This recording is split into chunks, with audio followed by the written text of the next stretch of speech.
intense na training, tamang disiplina, matibay na loob at postura, at syempre, nagniningning na ganda. Yan at marami pang #BeautyQueen things ang gagawin natin ngayong linggo. Bagong goal ang susubukan natin gawin at yan ang i-achieve natin this week dito sa #Mingos! Pasalbugan ng ganda, pakabugan ng evening gowns, ilan yan sa mga gagawin natin ngayon. Wow. Yes! Yes, dahil this week, ang mga besties. At ikaw, oo kayo nanonood dyan, ay magiging beauty queen! Totoo ba? So ano to? #Mingos Beauty Queen Goals!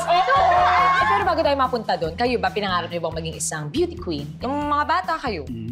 Aba, syempre, oo naman. Diba? Syempre. Kasi naman ng beauty. Beauty? Hindi naman. Ano ka ba? Naaayos naman yan. Beauty tsaka brain, sama mo na. Grabe, sa'yo nang galing yan, ha? Oo, hindi kami, Ikaw? Ako, syempre, pag yung chinitagi ka nung bata, chinitagi, syempre pangarap mo, di ba? Pero, kumaga parang, ano lang yun, pag ikaw-ikaw lang, sa sarili. Oo, di ba? Pag sa salamin. Oo, parang ganun, pangarap mo. Pero syempre, dapat alam mo sa sarili mo kung talagang matutupad mo yung pangarap. Kaya naman, diba? Hindi. Oh, pero ayun nga, pero bongga, ikaw? Ako, hindi ko siya pinangarap. Kasi kung pinangarap ko siya, baka doon ako dinala ni Lord. Sorry. Hindi ko siya pinangarap kasi alam kong I don't have what it takes to be a beauty queen. Oo. Pero fan naman kayo ng pageant? Sapat lang, support. Ako fan ako, pero hindi ko expert. Pero ngayon mga besties, aalamin natin lahat ng pwede natin gawin para maiuwi ang corona at para maging isang ganap na beauty queen ngayong linggo lang. For this week, yes. So exciting mga besties, mula sa paglalakad, proper posture, syempre sa tamang diet at exercise. Lahat yun! Exercise. Exercise. Siyempre, perfect timing lahat yan kasi, ano ba kayo? Ano? Sasali tayo sa Miss Main Girl 2022. Ganon! Oo. Alam niyo naman, naiuwi ko na ang corona. So, isasuot ko na agad. Uy, pero hindi mga ka-main goals, supportahan niyo kami kasi sasali kami ng BeauCon. At sisimulan na namin ang #training like a beauty queen. Yes! Hoy! Ano to? Nag-uusap tayo dito, nag-chat-chat ka dyan. Oo nga. Ano ba kayo? Kausap ko ngayon ang bago kong bestie. Asan din na kami? Ganon. Wait lang, bago na. Bago natin bestie kasi nga siya yung magtuturo sa atin kung paano ba ma-achieve ang #pageant goals. Talaga? Ganun ba? Yes! Talaga? Oo, asan ba siya? Pupunta ba siya dito? Okay, parating na. Wait lang. Asan? Where are you na? Ano ba pangalan ng bestie mo? MJ. MJ? Ate MJ? Hindi si Ate MJ. Sino ba? MJ!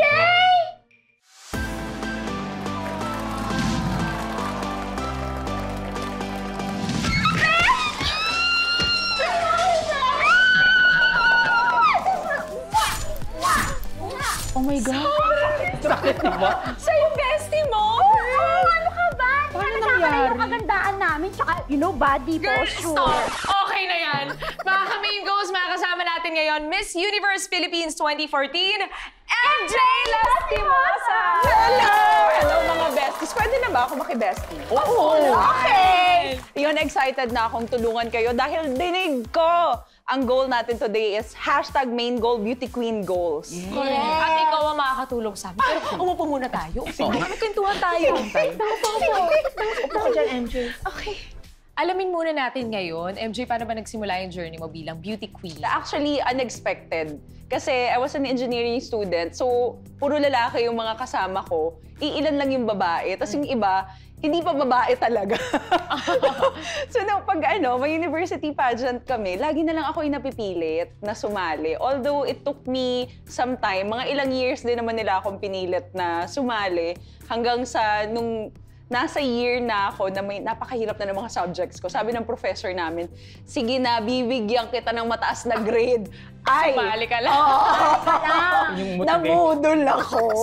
So nung una, hindi mo siya talaga gustong gawin. Yes. Kasi nasabi mo, pinipilit ka ng mga... Ang buhay ko dati, T-square lang, calculator, ganun lang. Hindi ko talaga akalain. And hindi rin ako naniniwala na sapat yung ganda ko. Hindi ko naman sinasabing tsaka. Kainis ka! Kung sapat ka, naman ba?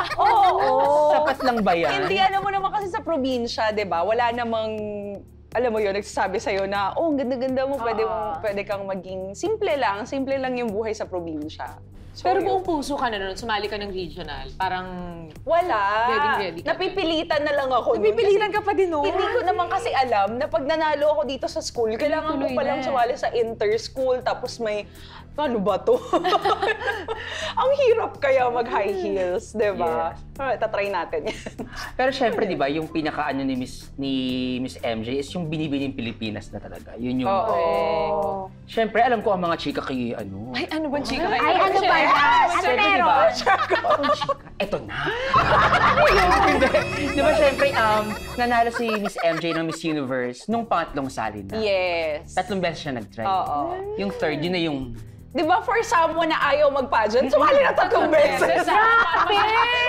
Ayaw mo ba talaga, girl? Ay, pero sobrang inspiring nun Oo. Pero bakit? Bakit ka umabot ng 3? Hindi mo naisip na... Na mag-give up o na. baka hindi to for me? Or... Nung sumali ako nung first try, naging runner-up ako. So, dun ko talaga nakita, kasi pag runner-up ka, kasama ka pa rin sa lahat ng trainings ng winners. Nung time namin, 3 yung winners and then 2 runner-up. Para in case na may mangyari, hindi makakompete yung isa sa 3 winners. Para kami spare tires. Nasa likod lang. As passenger? Oo, nasa likod lang talaga kami. So, kailangan din, pinagdadaanan namin yung trainings nila. Pag nag-workout sila, everyday, yung mga language classes, personality development. So, napagdaanan ko yun with knowing na wala akong international pageant. Yung wala akong, parang walang end game yung ginagawa ko. So, naisip ko, para saan to? Parang, I feel like I have to pursue this para meron namang purpose na nag-training ako ng 1 year. Alam mo yun, na magamit ko siya somewhere. Kaya sabi ko sa sarili ko, sasali ulit ako the following year. And then I joined the next year. Die! Papa! Elbow! Elbow! Dahil nung second try, elbow ang beauty ng Marites. So ayun na, crying na. So sabi ko, this is it for me. Kasi tinry ko na, I gave my best on the second time. Siguro eto na talaga, I have to give up to this dream. Kaya nung time na yon, umuwi ako ng Davao, nag-business ako. In my head, tapos na ako, graduate na ako doon. In-approach ako na, pag-usapan natin, kasi sayang, nakikitaan ka talaga namin ng meron talaga eh. Baka may kailangan lang tayong baguhin na konti, may kailangan lang tayong i-tone down ng konti, baka masyado lang, alam mo yun. Adjust Oo, konting adjust ng tornilyo. Sumakto! Sumakto lang! Tama yung timpla on the third time. So, ayun na nga. Nanalo ako. Grabe, hindi ako makapaniwala. At sana agree yung mga nanonood sa atin ngayon, pero isa yun sa pinaka-emotional na crowning. Pero ngayon, bago tayo magsimulang mag-training, ano ba yung may bibigay mong tips sa amin? Para sa mga baguhan, walang background at all, walang pinagdaan ng personality development training, ano-ano. Ako, ang pinaka-tip ko, yung dapat opposite from what I did before. Kasi I was too hard on myself. Pag masyado ka palang perfectionist, wala kang, alam mo yun, baka mas slow down lang yung, yung growth mo and yung pag-learn mo dahil gusto mo perfect agad. Correct. Pero okay lang naman pala magkamali. Okay lang naman palang hindi perfect agad. Okay lang naman palang dahan-dahan. So, ayun. Pag may ginawa tayo, may inaral tayo this week, okay lang na hindi perfect. Take your time. Let's Take your time. Take your time. Sure naman na hindi perfect. Hindi rin namin i-attend. Pero yan, thank you, MJ, sa pagkwento sa amin ng journey mo at sa pagbigay ng tips. Pero ngayon, pwede bang makita namin yung mga queen things? Literal. Queen thing? Yeah. Kumamarapating mong mag-bag grade tayo. Okay. Okay lang ba? Okay lang. Let's do that. So, ano na? So, ready na ba kayo? Ready na. Titignan namin kung magmamatch yung mga dala namin ka. Okay, sige. Eto na. Let them bag. Nakakaya Naku. naman sa belt bag ko. May vitamins ba kayo? Shocks. Ay, yes, of Importante course. vitamins. Meron ako kasi yan. bilang beauty queen, kailangan laging health is wealth, di ba? Dapat laging Oo, ready. Shocks. Meron din ako Oo. ito. Ito siya. Hala ko lang Vitamins ko. pala. Vitamins ko to. Bibigyan kita. Eto, halimbawa, hindi naman kasya yung buong makeup, di ba? Konting lip tint lang. Ay, ito ko dyan, cheek tint with Ay, Patingin nga. Pwede na rin eyeshadow. Ay, oh my God! Charot. Yes, lip balm, no? Para Okay, meron ako. laging fresh lips. True, ayun. Oy, diba? Medyo pareho tayong coffee na, no? Eto, pag Pasok, beauty pasok. queen ka, syempre, bigla-bigla may dumidikit sa'yo. Kailangan meron kang perfume. Shocks. Ay! Kailangan mo bang Meron ka ba? laging Isang ano. Kailangan mo bang wala? Ang cute naman ng perfume mo. Oo, maliit lang. Ako ito. Bag size. Kasi yung perfume ko sa Spray cortina. yan eh. Room spray yan eh. naman niya. Oh, usually kasi, Parang bug spray. Parang citronella yan. ano ko na siya, syempre pandemic. Sinama ko na. Nasa isa na. Alam mo, Lahat okay na. maliliit kasi akin ang lalaki. Kaya nga. Alam mo, natutunan ko na lang din yan dahil sobrang dami kong dala. So, iniisip ko, yung mga size lang na nakaka-provide lang ng tama for the day. Kasi syempre, pag malalaki lahat, mabigat, masakit sa shoulder. O alam niyo na, i-adjust muna natin ang mga laman ng bags natin. Oo. Para sa ngayuin ko lang eh. naman ito, di ba? Alam niyo, okay naman yung laman ng mga bag niyo eh. Pero may challenge pa rin ako sa inyo. May challenge. Oo, kailangan Mapag-challenge yun. to. Bukod sa training. Ano yun? Oo naman. Dapat yun yung pamantayan eh. Para makita natin kung kakayanin niyo yung mga challenges after that. Alam niyo mga besties, since ako makakasama niyo sa inyong pageant journey, which is a pleasure, gusto ko kayong makilala pa. So, ang gagawin natin ngayon, magpapakilala tayo. You will introduce yourself as a beauty queen. I'm sure naman napapanood niyo yan sa TV, di ba? Kung paano. Okay. Pero dapat may kasabihan na itong motto na to, you're living by. Oo, Okay, yung talagang pinapaniwalaan mo. Ganon. Pero dapat in a beauty queen style with conviction. Yung dapat papaniwalaan ka ng mga tao. Okay! Pero ipapakita mo muna sa akin. Naman, syempre. Ano ba?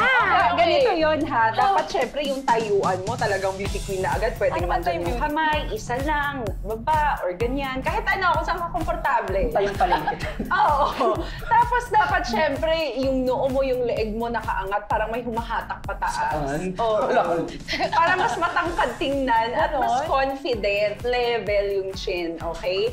Tapos handa ka na magsalita, magpakilala, okay, like this. Mary Jean Lastimosa, North Cotabato, Philippines, and I believe in a saying that the children of the future, teach them well and let them lead the way. Pwedeng gano'n. Ako yung live by. Pwede. Standing in front of you, my name is Chicharita, 27 years of age, 4'11", and I believe, Okay. pangit man ako sa inyong paningin. O bakit? Ako lang ba? Tingin-tingin din sa salamin. Malay mo, member ka rin. Ang alikabok ng buhok ah.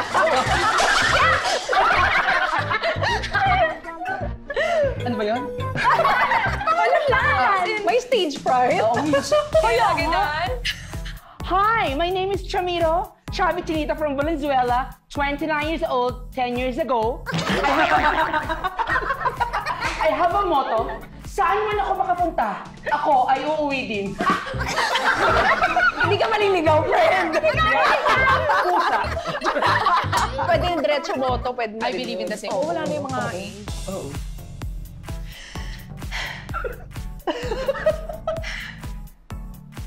Ang tagal.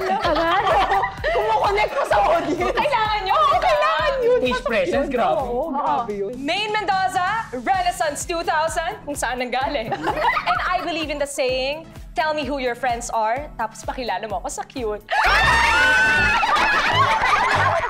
Sorry lang po. Oo, tayo lang naman. Di nakikinig si ano. Huwag yung nakikita na to. Uy, wait lang. Kayo rin na ba yung? Gary, alam mo, gustong-gusto ko yung confidence nandyan eh. Konting-konti na lang. And nandyan yung conviction, importante yun. Kasi dapat, pag pinakilala mo yung sarili mo, yun bang tipong matatandaan ng mga nanonood sa'yo yung pangalan mo. Yun talaga Diba? ang importante. Shock, simula pa lang to. Oo, simula pa lang. Tutuloy pa ba natin? Huwag na kaya. Pahirap na pahirap pa. Oo. Intro pa lang to. Hindi, pero kaya natin to. Pero thank you muna, MJ, for joining us today. Thank you. At dahil sasamahan mo pa kami sa aming Beauty Queen journey. Yes! Pero mga ka-hashtag main goals, from a beauty queen to a beauty queen maker. Siya ang magtuturo sa atin at makikilala natin siya mamaya. Mga ka-main goals, makakasama natin ngayon, isa sa mga hinahangaang beauty queen mentors dito sa Pilipinas, Sir Rogel Flores. Ayan, ako po ngayon po kasing linggong ito, susubukan naming maging beauty queen. Yes. Kung kakayanin po ng isang linggo. At maraming salamat po na kayo po ang magtuturo sa amin. Pero ano po muna yung mga kailangang dapat naming malaman bago magsimula sa journey nito? Wow! Journey! Unang-una, dapat yung proper mindset. Kasi ngayon, pag sumali ka sa pageant, hindi na lang pwede yung basta-basta naisipan mo, sasali ako. Katulad ng mga yesteryears. Ngayon kasi parang nag-evolve na siya into a science. Mas scientific na yung approach sa pag-prepare. So I think naman, magsasama tayo talaga para mahulma ko kayo into becoming beauty queens. No. Yan lang yun. Kailangan nyo lang talaga ng dedication Ayan. doon sa gagawin. Kasi talagang mahirap siya. Hindi siya ganun kadali. Kayo po, Sir Rogel, paano po ba kayo nagsimula? Paano po kayo nagkaroon ng interest sa mga pageant? Okay. Actually, bata pa lang ako, passionate na ako sa pageant. Kasi nakwento ko na rin ng ilang beses. Nung unang ginanap yung Miss Universe dito na 1974. 1974 pa ha. 7 years old ako. Eh syempre, as a 7-year-old kid, yun lang makikita mo sa TV all the time. So parang naisip ko, ay parang mga nakakita ko ng mga blondes na naglalakad. Parang yung mga nasa fairy tale books. Blue-eyed, nakikita kong come into life sa TV, di ba? And then, the usual, kasi medyo conservative yung parents ko. From that, ang una kong pangarap talaga, maging designer, makeup artist. Eh, syempre, medyo conservative. So, kinuha ko yung normal na path. So, nag-aaral ako. Tapos, kumuha ko ng BS Chemical Engineering. Tapos, board exams ako, napasa ko naman. So, nag-corporate muna ako for several years. So, yung mga dapat na gawin ng isang anak, ginawa ko rin talaga muna. Late na rin ako talaga nag-start sa pageantry, 27 years old. Ito yung classic example na ito, matututunan ng lahat. It's never too late to pursue your passion. Ito rin ang classic example na masasabi ko, main goals achieved. Wow! Diba? Kasi, totoo, diba? Oo, swak na swak. Kaya nga sabi ko, ibabahagi ko yung experience ko dito kasi swak na swak talaga sa main goals achieved. Kasi syempre, they use pageants into a bigger platform at saka stepping stone to a bigger career. Paano, Sir Rogel, yung mga training? Ano ba po ba yung mga training na kailangan namin pagdaanan? Actually, sa camp namin sa Kagandahang Flores, holistic yung approach sa training. Meron kaming, syempre, physical training na pagdadaanan nyo rin. Diyan papasok ang nutrition, tapos mga exercises or workout na tinatawag. Ay, mag-workout. Parang pwede pa tayo mag-back out, no? Hindi. Hindi pwede. Laban. Tapos, syempre, meron din tayo doon sa presentation skills. Yan yung pinakamalaking bulk ng pageant, how you present yourself. So, dyan papasok yung inyong poise, posture, pasarela. Pero syempre, hindi rin nagtatapos doon. Diyan din papasok yung people skills mo, how you communicate. Importante sa isang beauty queen yan. Kasi nowadays, ang beauty queen dapat readily can communicate, convey messages, di ba, na importante. And most especially, she can articulate her advocacies. May social dimension na. And to top it all, syempre, nandyan yung overall look mo, dapat you are looking your best. Kasi nga, di ba, if you look your best, you will feel your best and you will do your best. It follows, di ba, yan ang cycle. So, dyan papasok ang proper clothes styling, hair and makeup. At lahat yan, huwag kayong mag-alala mga besties, pagdadaanan yan. Hala, kailangan na natin maganda. Physically, emotionally, spiritually, lahat. Mentally. Kasi importante rin talaga yung spirituality mo. Kasi ako sinasum up ko talaga yung pageant success in the 3Ds. Number 1 is your desire. Dapat ginusto mo, hindi ginusto ng iba. Kasi with the desire comes yung dedication. Kung gusto mo sa sarili mo, magiging dedicated ka. Diba? And the third would be yung destiny. Actually, hindi natin control yung destiny, pero there are ways na mag-favor tayo ng destiny. By what? By basically being a good person. Diyan papasok yung spirituality. Baka naman may mga katanungan pa kayo sa akin. Siguro ang tatanong nyo, paano tayo mag-start? Hindi pa, Sir Roger. Ito, bago ko itanong yun, tatanong ko po muna, may napaiyak na po ba kayo? Para handa rin kami. Madami na. Sana hindi na po kami dumagdag. Madami talagang napapaiyak. Sa pagod. Kasi pagod, stress, tapos tension, lalo na pag-competition, and talagang yung desire to learn. Okay. Ngayon, magbe-venture na kayo into pageantry. Lalo na ngayon, online, di ba? So ngayon, ang mga screening would be what? Virtual lang, or you send in emails, di ba? So ang mga importante, unang-unang dapat natin gagawin, maka-establish tayo doon sa mga aspiring pageant candidates dyan, maka-establish kayo ng magandang portfolio, photos. Kasi syempre, pag nag-submit ka ng application mo, form mo, or biodata mo, titingnan na lang muna nila yung larawan mo or yung pictures mo. So dapat meron tayong good headshots. Ako. Hindi pwede, Sir Full Roger, body yung mga shot. sa Instagram, yung mga mirror shot, selfie. Pwede naman, kasi with the advent of technology, mataas na talaga yung mga resolution ng mga camera resolutions, di ba? Pero dapat taken into account kung paano ka aangulo, tapos with the proper lighting Best naman, picture. not necessarily professional lights, basta ma-highlight yung best pictures mo, tamang makeup, tamang hairstyle. So let's start your journey in beauty. Oh my God. Beauty? Beauty.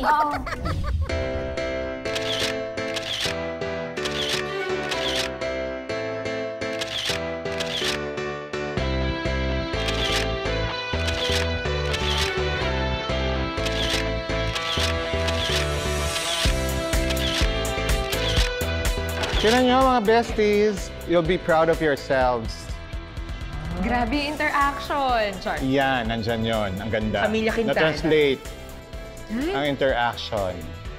Ganda. Ganda. Yes. Pasado, Sir Roger. Yes, of course. Gusto ko yun. Ano nang next, Sir Roger? Siyempre, tomorrow, sasabak na kayo sa actual training. So, wala Okay. pa po ito. Kasi So, medyo headshot pa lang physically po eh. taxing yung actual training. Kaya kailangan natin ng proper guidance sa nutrition at sa workout para ma-condition yung body nyo for the demands of the training. Handa na ba kayo? Workout? Kinakabahan pero ready po ako all the time. Yes, Kayo? yan ang gusto. That's the spirit, Yes. girl. Siyempre, walang atrasan. Tuloy-tuloy lang tayo. Magabawas-bawas na ako ng rice. Correct. Thank you, Sir Roger, sa pagsabot po Salamat. sa amin Thank today. you. Wala, see you tomorrow, Sir Roger. See you! Mga besties, day 1 pa lang tayo. Pero Oo ang dami nga. na nating nakuha dun sa mga shinare sa atin ni MJ at ni Sir Roger. Kayo, ano bang nakuha niyo dun sa mga kinuwento nila? Grabe no, lalo si MJ, di ba? Ilang beses siyang sumali pero hindi siya nag-give up para na ma-achieve yung goal niya. O, tingnan mo ngayon, naging Miss Universe siya, di ba? Tsaka, ano lang, yung passion niya. Nurture niya pa rin yung passion niya. Lalo na si Sir Roger, di ba?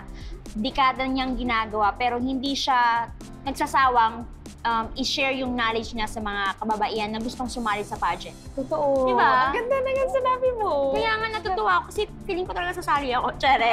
Hindi mo ito nagsimula. Wala. Tsare. O di ba kayo, Chang? Ako naman tama naman yung sinabi ni Shi. Ganun din. Parang na-connect ko si MJ tsaka si Sir Rogel na never give up, di ba? Yes. Tsaka there's walang salitang late. Correct. Never too late, walang ganon. Correct. Kasi si MJ, di ba, parang 3 beses sumali. Mm. Yung pangatlo, winner na agad. Winner na siya ng pangatlo.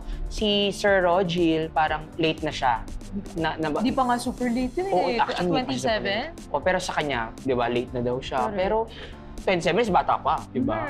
O, so parang yun lang, huwag kang susuko, di ba? Tama, Kung tama yun. Gusto mo yung gagawin mo, yung ginagawa mo, go lang. Yes, yung Laban. mismong sinabi ni Sir Roger was, it's never too late to go after your dreams Yes. and your passion. So, okay talaga yun. Hindi ko rin makakalimutan yung tatlo niyang sinabi. Yung tatlong Ds niyang sinabi. Desire, unang D. Pangalawa, determination, dedication. And third, destiny. So, Yes. syempre, yung desire natin para kung ano yung gusto nating magawa. Pangalawa, kung gaano natin kagusto na magawa yun. At yung pangatlo, syempre, Destiny. meron naman tayong mga pwedeng gawin for the universe to be in favor of us. Correct. So, yun din. Talagang... At kung di man lang, kung di sa'yo tinakdanan ng universe, at least tinry mo. Yes. At lumabang ka. Oo. Okay na lang, ayoko na. Sabay tayo, no? Okay, so, before goal achieved, #challenge accepted. Go. Yes. #challenge accepted! Naku. Sa unang araw ng Beauty Queen training namin, samahan kami as we achieve our Beauty Queen goals dito sa #maingoals. Ay! Oh my God! O, aurahan na, mga besties. Happy naman kayo. Happy kami. Ako super happy ako. Ako din, fit na fit.